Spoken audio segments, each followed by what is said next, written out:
That's a big one. Good day, everyone. So I decided to make a video about another plumbing issue I had because my plumbing video shower valve fix has the most views of any video I have on YouTube. That said, we'll dive headfirst right into it. Last night I went to shower, turned the handle on, and the water dribbled out. Zero flow, correct? That's correct, no flow. And I was like, that's not quite right. So I expected, hot water tank let go, pipe let go. No idea. I'm not a plumber. I don't deal with any of this stuff ever, or barely ever. So I came downstairs and I didn't find a flood. Quickly came over to this device over here. So this is your well pump switch. It turns on at 40, shuts off at 60. It's mic proof for the most part. Different well pumps have different pressure settings. Refer to yours. Original. This was the original here. And look on the inside of the cover. Down there you can see there's spec focus of what this actually is. So mic proof there. So I first proceeded to take the cover off the old one and check for power, which we did have. I just used this, I initially used this little Klein power tester. Said we had power. So me being me, I just assumed it was the switch. Went to Home Depot, $27 for the switch. Grabbed another brass piece of pipe because I was told by a friend of mine who's an electrician and plumber that these can snap. So I grabbed one of those just in case, took it all apart, took pictures of the wiring so I wouldn't mess it up, put it all back together, flipped the switch up here, and it proceeded to do absolutely nothing. It's not gonna work. I then read on the direction that your pressure tank has to be 38 pounds, which it wasn't. It was at 20, so I filled it with 38, assuming that that's going to kick our switch on, which I was not correct at all. That has nothing to do with activating your pressure switch. What that does, if you don't have it at the correct pressure, your pump is then going to run short cycles. So at that point, I had to call my friend back, and he proceeded to walk me through everything. We got the voltmeter out. I just put it to auto because I'm an idiot, never remember what symbols go where. Brain dead. We had 240 volts. Actually, let me pull this cover off and we'll just get you right in here.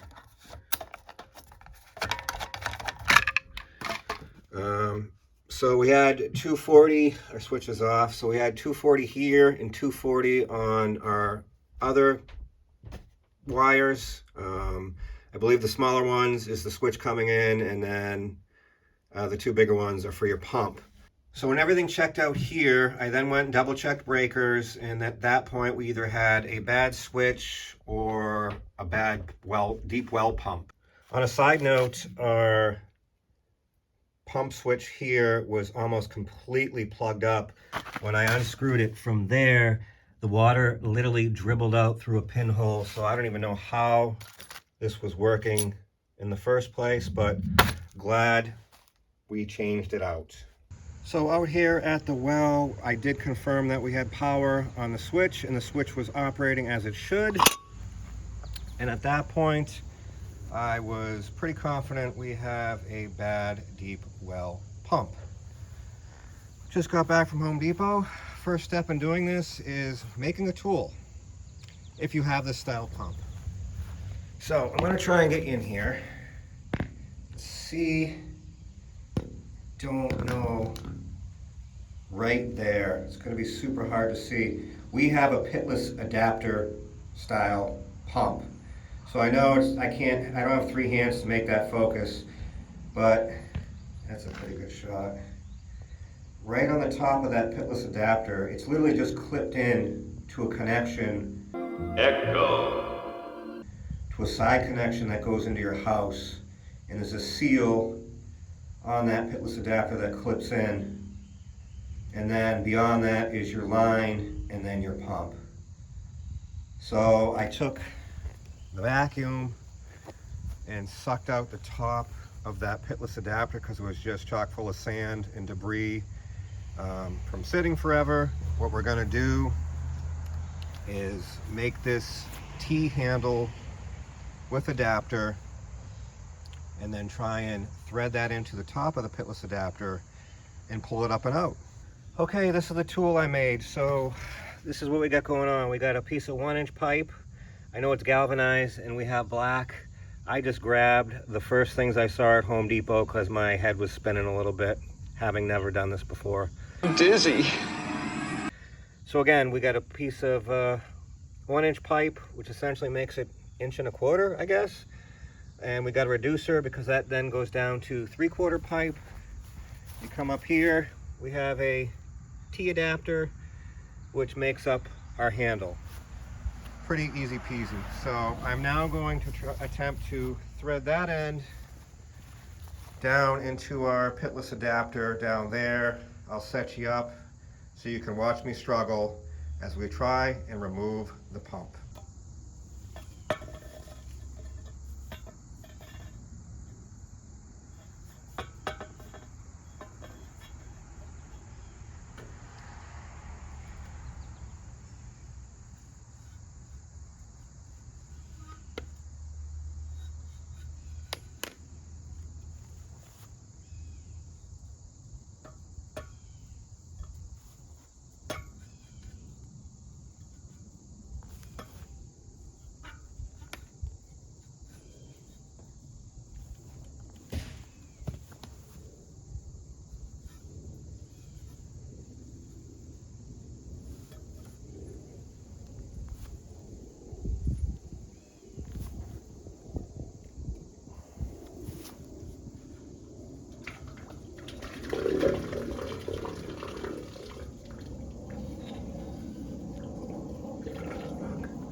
Now if you just want to grab the T and start walking it out.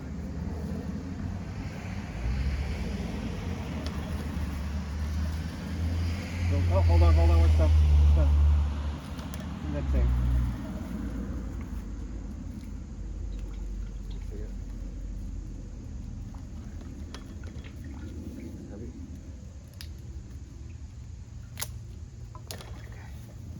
No? Yep.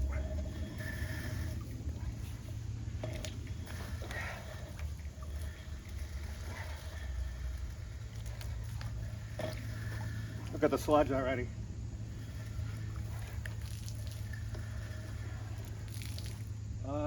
We got tape.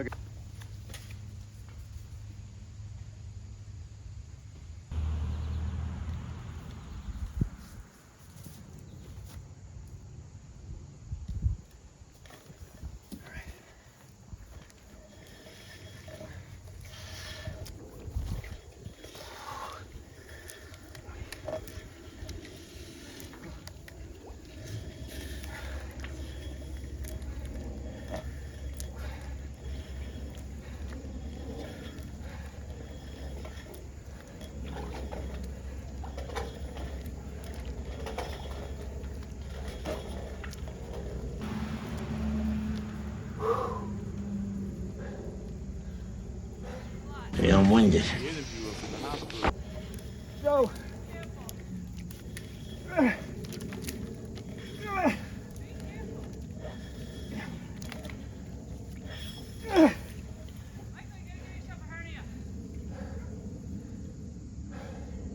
Go!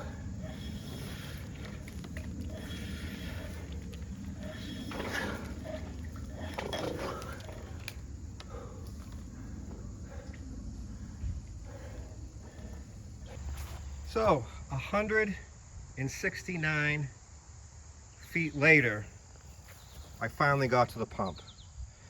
I'm going to assume this is why these fail. Is this like a 2-stage pump? I'm seeing 2 different things here. Let me know. I know nothing about this. Obviously, I'm gonna have to disassemble this, get this apart, find out where to get one. Hopefully someone's got one sitting on a shelf somewhere, and we'll get back to replacing it. I'm not gonna lie to you. This was an absolute workout. If you've been following me, if you're one of my subscribers, I appreciate it. If you haven't subscribed, if you could, I would be forever in your debt.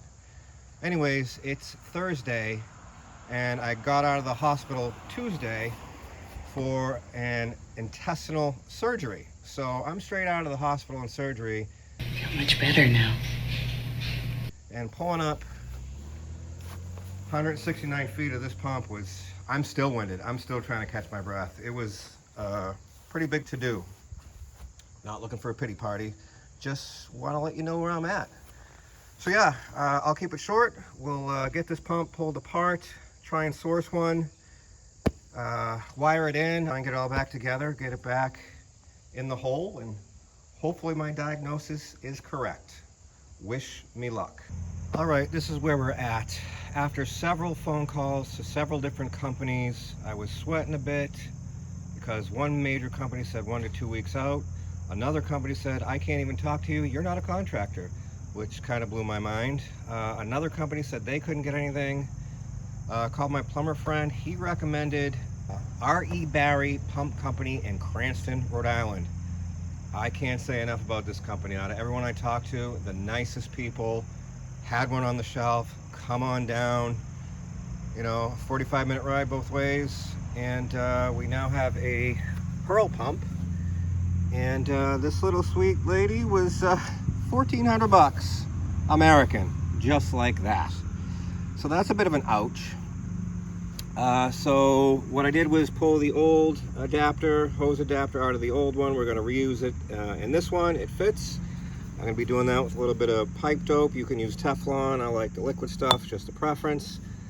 For the wire connections, it's a solderless heat shrink tube, very mic proof. You just need, you know, either I call it a crack torch and or heat gun. Super simple. My plumbing friend says he solders them. I think I'm not going to.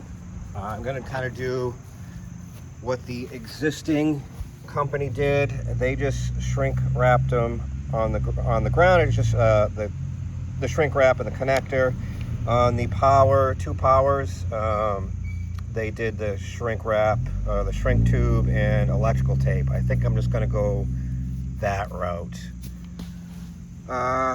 Other notable mentions, we want to cut the hose at least a foot up. I think I'm going to go a little bit more because we do not want to stick our $1,400 very expensive pump back into sludge and or, you know, rust, iron deposits. Our pump was heavily oxidized with rust, so we want to kind of bring that back a bit and save the life of the new pump. Also very important is to inspect the wiring the entire length and make sure there's no chafing, cracking, or anything of that nature, because it could have been a wiring issue. Other than that, let me think. Just gonna use a hacksaw to cut the hose, clean up the burrs. We're gonna wire it in, very simple. The connection, I always forget the pitless adapter. I am gonna use a little plumber's grease on the seal so it is nice and soft and makes a good connection. I'll go ahead and retape where I had to cut it off to pull it out. And I think that is about it. I wouldn't say this is for a novice. This was, you know, my first time dealing with it. It's been super stressful. I hope I made the right decision because it was an expensive one. I think I'm 90% right. I will say, so on the old pump, has the windows like this with the shaft. With all my force in my 2 fingers, I could not spin it. This one spins very easily. So that makes me feel a little bit better. But until I flip this switch and I hear it run before I throw it back in the hole, it's quite unnerving. So that said, I'm not going to film all this. It's very straightforward. I will save myself the embarrassment because I don't really know what I'm doing. Well, I sort of do, but not. I've never done this before. And I'll bring it back in when we're ready to flip the switch and see if it actually works. Wish me luck. We're getting close, but we had a bit of a problem and I wanted to show you. So this is where this screw is mounted, and here's the other echo, the other end of it, and that was sticking out, and when I looked in there it was bent. And you probably see where I'm going with this. As we were inspecting the wire, here it is. We're pretty sure that screw cut this. So the right way to do it was to be rewired the whole thing, but I think you got to buy it in 250-foot rolls, and it's at least $300 to $350 extra.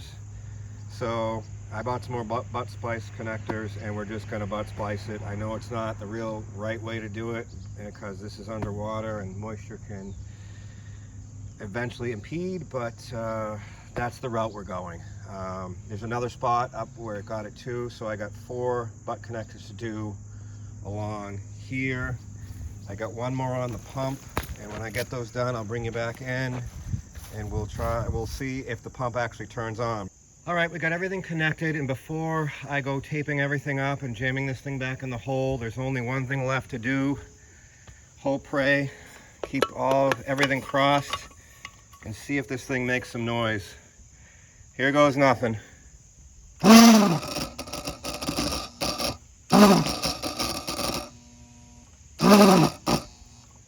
Well, it made noise, which is good, but it seemed like it was binding up. Why is that? All right, I'm going to confirm that that is normal. Before I jam this back in the hole, I'm going to get this, if I'm still good to go, we're going to get this all nicely neat taped up along the whole 169 feet. And then we're going to carefully, very slowly put this back in the hole. I did snap that screw off. I'm very much beside myself that happened and I never saw it. I'll lose sleep tonight, but I'm not going to video it going back in because, one, it's just me shoving 169-foot pipe in the hole. I'm going to do it super slow. I'm going to check all my tape and wires as I'm putting it in, and yeah, I'll bring it back in when I got it all in place and we have water. Wish me luck. It looks like I'm a wreck. It's in the hole!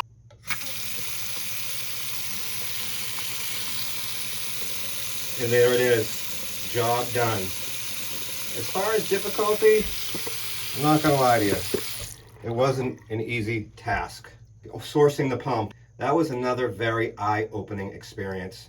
To have one company say, we can't even talk to you because you're not a contractor, to have another say, hey, come on down, we have it on the shelf, I'll help you through every step of the way, was very enlightening.